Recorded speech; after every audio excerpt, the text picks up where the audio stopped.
Well, to help us understand the implications, we're now joined in studio by SABC's International News Editor, Sophie Mokoena. Sophie, thanks for joining us. We've just seen this report now about the US chapter, South Africa, US Chamber of Commerce, and they're concerned about these developments. Tell us, why do you think that they worry? Well, I think they didn't anticipate this. They were hoping that President Ramaphosa will finish the 2 terms. And because he is more business friendly, they were quite comfortable with him. You must look at the body language on world stage when he attends the G7, when he's attending the G20, when he's at COP27, when he's at the United Nations, the sideline or the activities on the margins of the United Nations where he's interacting with business. They have worked with him, particularly at the time when he was just an ordinary NEC member, and at that time when he was focused on building his empire.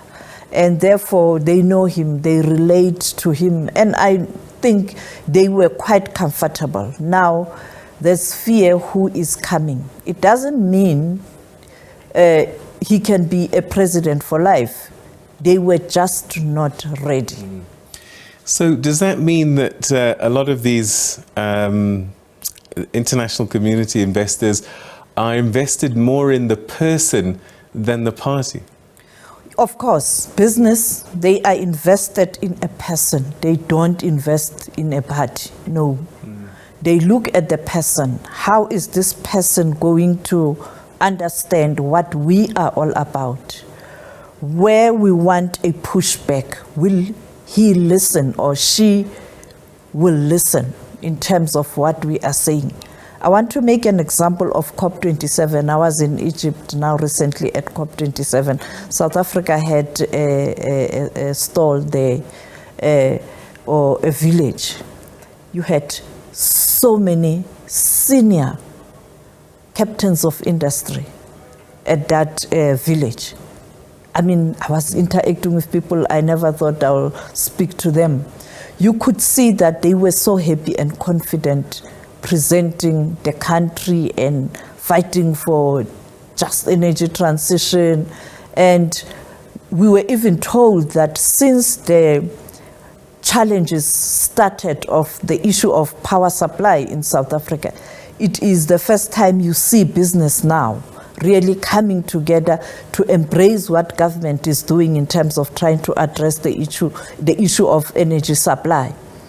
And that speaks to how people were thinking that there's still honeymoon in terms of continuing with the current president. Now, they are caught napping. They were not ready. I think many people, including the president himself, thought that the committee will come to a different conclusion. But Mbeki warned them. Is it policy certainty then that these investors and the international community want, and that they fear that with a change in the head, policies could change? Yes, remember 2017, I was there at Nasrec.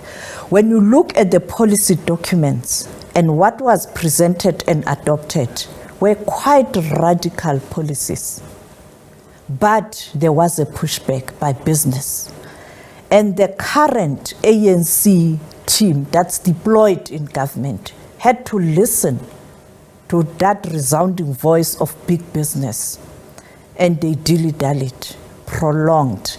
And now they are back to this conference. That is why some ANC members are saying they will have to account why they didn't implement certain policies. And those policies were very radical. Whether you agree with them or you don't agree with them, it's another issue. Now, the fear is that if he leaves now, are we likely to get someone who will quickly implement those policies? Or at the conference, are we likely to see a review of what the deployees in government have done in terms of saying some of these policies are not implementable. That has been their argument. That's what even Paul Mashatile said. He agrees that the policies were radical, they were adopted, but those who were deployed in government, when they were looking at these policies, some of them, there were problems. We know what Leseja Kganyako has been saying about the Reserve Bank. We know the issue of the land and how protracted it was. And finally, they came up with something. But there was back and forth, other people saying the mechanism are there to expropriate. You don't have to do this and that. So there's fear that where to from here. And as I pointed out, they were not ready. And like the previous economist said, now what they want to know is when is the announcement, where to. And as long as there's this confusion, the RAND will continue to do what it's doing until such time it is certain that this is the direction and this is where I am. So the international community was not ready. What about the NEC? Because they need to debate this issue. Do you think they were ready? The NEC, some of them, I think even those who claim that they were ready and they anticipated this, it's not necessarily true. His detractors were wishing for this outcome, that's certain. And those who support him, they didn't anticipate this and they didn't want this outcome.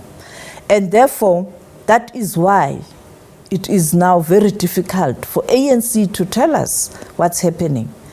We were told earlier on that the president will address the nation. And there were reports, he's resigning, he's not resigning.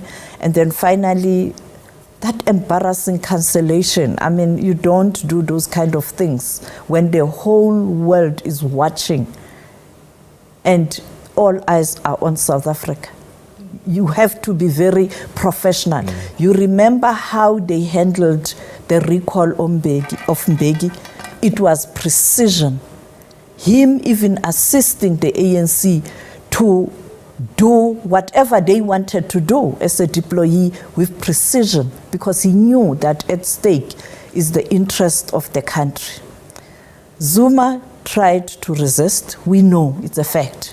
You recall the interview he had with Mzwai just before he resigned, trying to lobby and rally his troops, but it didn't work. But he finally accepted because there was precedence in terms of how Mbeki handled this thing, even assisting the then Speaker of Parliament to do it in a right way, because some people in the military at that time and other people were saying this is unconstitutional because the President of the Republic is elected where? In the National Assembly. So he's not even a member of Parliament. Therefore, you have to do things according to the Constitution, and the Constitution is clear. So he assisted them to follow the Constitution up to the end. And then Zuma had no choice. He did the same. Now here, you have a situation where now there's this confusion. The ANC was supposed to come up and say, with a senior ANC leader, either Paul Mashatile, who is currently in the Secretariat, who is holding the fort since the suspension of the Secretary General, or the National Chairperson, or the Deputy President of the ANC, to say, as the ANC, we've received the report, we are studying the report, the NWC is meeting tonight, and the NWC report will be taken to the NEC, tomorrow there will be clarity. Not this confusion, government doing something, ANC doing something. That precision we saw, that was how Gwede Mantashe handled Mbeki's recall, how Gwede Mantashe and Magashule reluctantly handled the Zuma recall. We don't see it right now. So the ANC is paralyzed. There are only 4 officials. It is understandable that the party is weakened. And this time around, this thing happens 2 weeks before the conference. So everybody is trying to protect his interest in terms of whether I come back as an NEC member or as a top official. I want to be president, I want to be deputy president, I want to be chair. So it's and you don't know the balance of forces. So it's quite tricky for them.